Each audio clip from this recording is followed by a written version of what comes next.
नमस्कार। आप सबका क्वेस्ट हरियाणा यूट्यूब चैनल पर बहुत बहुत स्वागत है।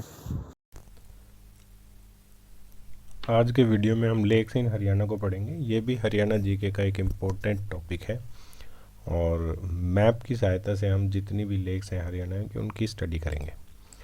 सबसे पहले हम बात करते हैं नॉर्थ हरियाणा की सबसे पहली झील जो सबसे ऊपर है, वो है पंचकूला में है। पंचकूला में कहाँ पे? ये मोरनी हिल्स की जो पहाड़ियाँ हैं उनके मध्य में स्थित ये झील है। इस झील का नाम टिक्करताल झील है। और मोरनी हिल्स की पहाड़ियों के बारे में अगर हम बात करें तो मोरनी हिल्स को पहाड़ियों की रानी भी कहा जाता है। मोरनी हिल्स की जो सबसे ऊंची चोटी है उसका नाम है करोह करोह पर्वत चोटी और इसकी समुद्र तल से ऊंचाई है 1514 मीटर। और दूसरे झील की अगर हम बात करें तो वो यमुनानगर में स्थित है और इसे हथनी कुंड बैराज भी कहते हैं। तो यहाँ पे आप देख रहे होंगे ना मैप में, ये जो मैप है, मैप के अंदर ये जो निशान बना हुआ है, ये जो मैंने निशान लगाए हैं, ये हथनी कुंड बैराज है, ये टिक्करताल है, ये जो मार्क लगा हुआ है ये सनहित सरोवर का है और ये ब्रह्म सरोवर का है। ये ओट्टू बैराज है, ये ब्लू बर्ड है, ये हिसार में है, ये सिरसा में है और ये है तिलियार झील, ये रोहतक डिस्ट्रिक्ट है और ये है करन लेक, ये करनाल डिस्ट्रिक्ट है। तो आगे हम बात करेंगे। आप मैप में साथ के साथ इनको रिलेट करके अगर समझेंगे तो बहुत अच्छी तरह आपको समझ आएगा। इनकी लोकेशन देख लीजिए, यहाँ पे पंचकूला में है जो झील हम डिस्कस कर चुके हैं पहले। अभी हम बात कर रहे हैं हथनी कुंड बैराज की, और हथनी कुंड बैराज कहाँ पे है? वो यमुनानगर में है। जब हम यमुना नदी के बारे में पढ़ रहे थे ना, ये क्या है? ये उत्तराखंड है। उत्तराखंड में जो बंदर पूंछ नामक पहाड़ है ना, हिमालय चोटी है, वहाँ पे यमुनोत्री ग्लेशियर है, वहाँ से यमुना नदी निकलती है और ये निकल के जब हरियाणा में प्रवेश करती है तो हरियाणा में कलेसर से प्रवेश करती है। तो जब ये प्रवेश करती है ना हरियाणा में, तो वहीं पे इसके ऊपर एक बैराज बनाया गया है। ये जो बैराज बनाया गया है ये ताजे वाला एक बैराज बनाया गया था नदी के ऊपर। वो कब था? 1873 ईस्वी में बनाया था।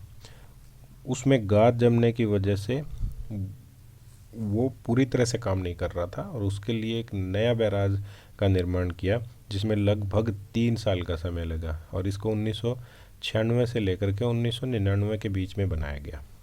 इसका उद्देश्य था सिंचाई के लिए नहरें निकालना। और फिर हथनी कुंड बैराज से 2 नहरें निकाली गई हैं, एक पश्चिमी यमुना नहर जो पश्चिम में बहती है और पूर्वी यमुना नहर जो पूर्व में बहती है। यमुना नदी के पूर्व में जो बहती है वो उत्तर प्रदेश में बहती है और उसका नाम पूर्वी यमुना है, पूर्वी यमुना नहर है। और जो पश्चिम यमुना नदी यहाँ से बहती है, इसके पश्चिम में जो बहती है ना, इधर का जो इलाका है ये यमुना का पश्चिम है, ये यमुना का पूर्व है। तो इस दिशा में जो नहर निकलती है यहाँ से, उसका क्या नाम है? उसका नाम है पूर्वी यमुना नहर।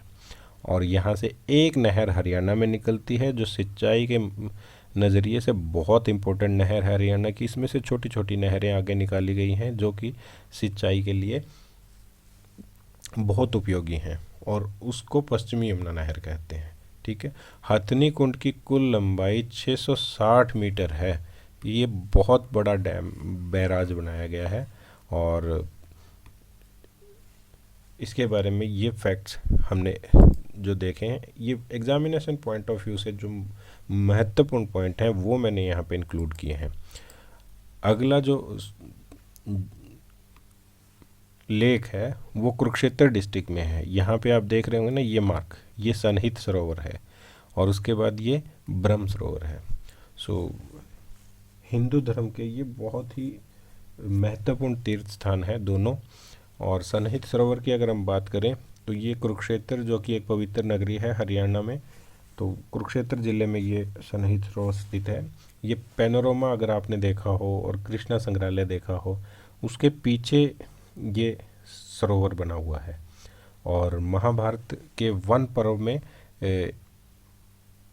इस सरोवर का उल्लेख मिलता है और ये माना जाता है कि भगवान विष्णु का स्थायी निवास है यहाँ पे। ओके, यही कुछ फैक्ट्स थे इसके बारे में। और जो नेक्स्ट है वो है ब्रह्म सरोवर की हम बात करेंगे। ब्रह्म सरोवर एशिया का सबसे बड़ा मानव निर्मित सरोवर है। इसकी लंबाई 3600 फीट है और चौड़ाई 1500 फीट है। अगर गहराई की बात करें तो वो 45 फीट गहराई है इसकी। और ब्रह्म सरोवर का उल्लेख महाभारत तथा वामन पुराण दोनों में मिलता है। हरियाणा राज्य के कुरुक्षेत्र जिले में ये स्थित है और यह हरियाणा का प्राचीनतम सरोवर है।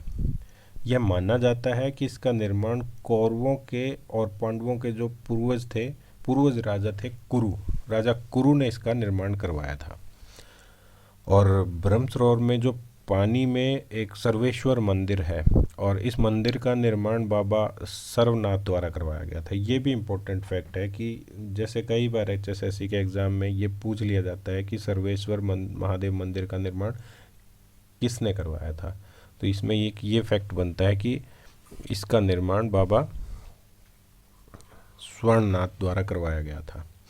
और एक जो आप सब लोग जानते हैं कि हर साल नवंबर दिसंबर महीने में ब्रह्म सरोवर के तट पर वार्षिक गीता जयंती समारोह आयोजित किया जाता है और ये हरियाणा राज्य के पर्यटन विभाग द्वारा करवाया जाता है।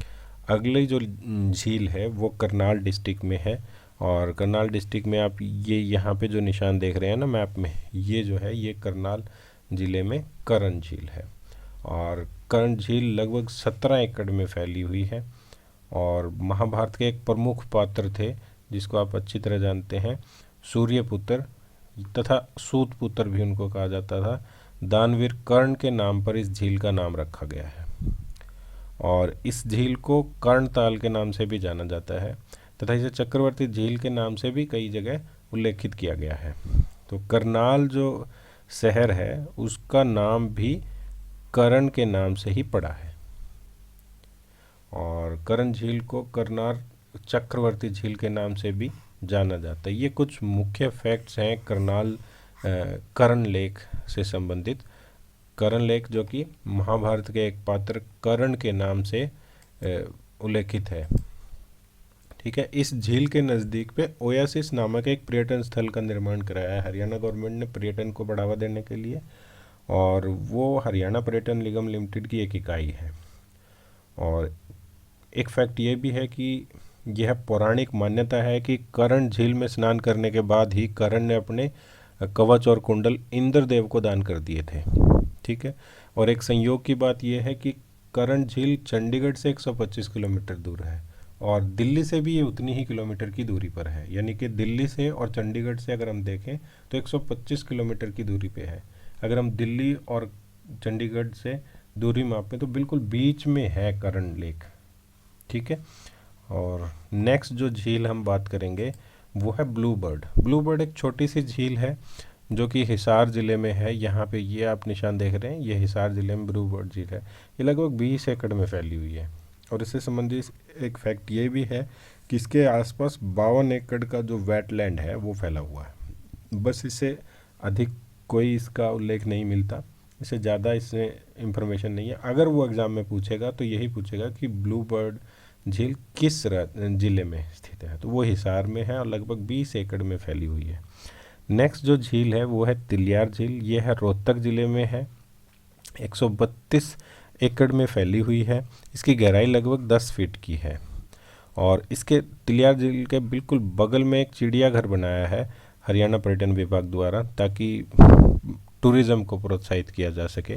और ये भी इम्पोर्टेंट फैक्ट हो सकता है कि कौन सी ऐसी झील है जिसके पास एक चिड़ियाघर है, ये कोई ज़रूरी नहीं है कि ऐसा सवाल आए। और नेक्स्ट जो क्वेश्चन झील हम पढ़ेंगे वो है ओटू झील, ओटू बैराज के बारे में जब हम नदियों के बारे में पढ़ रहे थे तो तब भी हमने पढ़ा था कि जब हम घग्गर नदी का अध्ययन कर रहे थे, उसको पढ़ रहे थे, तो घग्गर नदी ओटू बैराज के बाद हरका नदी कहलाती है और ये सिरसा ज़िले में रानिया तहसील में पड़ती है। और ओटू बैराज का निर्माण 1896-97 में करवाया गया था और उस समय अकाल की समस्या होती थी और मानसून के समय पर बाढ़ की समस्या होती थी। तो उस समय घग्गर नदी के ऊपर एक बैराज बनाया गया, मिट्टी से बना हुआ ये बांध है और इसका निर्माण बीकानेर रियासत और ब्रिटिश सरकार द्वारा मिल के करवाया था इसके निर्माण में कुल खर्च 6,30,000 रुपये का आया था, जिसमें से 2,80,000 बीकानेर रियासत के द्वारा दिया गया था और शेष राशि का भुगतान ब्रिटिश सरकार द्वारा संचालित भारत सरकार द्वारा किया गया था। ठीक है ना, ये इसके बारे में कुछ मुख्य फैक्ट्स हैं। ठीक है, ये नॉर्थ हरियाणा में जितनी भी लेक्स हैं वो हमने स्टडी कर ली हैं, और नेक्स्ट वीडियो में हम बात करेंगे साउथ हरियाणा की सभी लेक्स के बारे में। और जैसे ही हम सभी लेक्स को डिस्कस कर लेंगे उसके बाद इनसे संबंधित ऑब्जेक्टिव टाइप क्वेश्चंस को हम पढ़ेंगे, और मुख्य बिंदु हमने इसमें पढ़ लिए हैं जो एग्जामिनेशन पॉइंट ऑफ व्यू से बहुत इंपॉर्टेंट है। Thank you very much for watching my channel. अगर मेरी वीडियो इन्फॉर्मेटिव लगी हो तो वीडियो को लाइक और शेयर ज़रूर करें और मेरे चैनल को सब्सक्राइब कर लें। Thank you very much for watching my channel.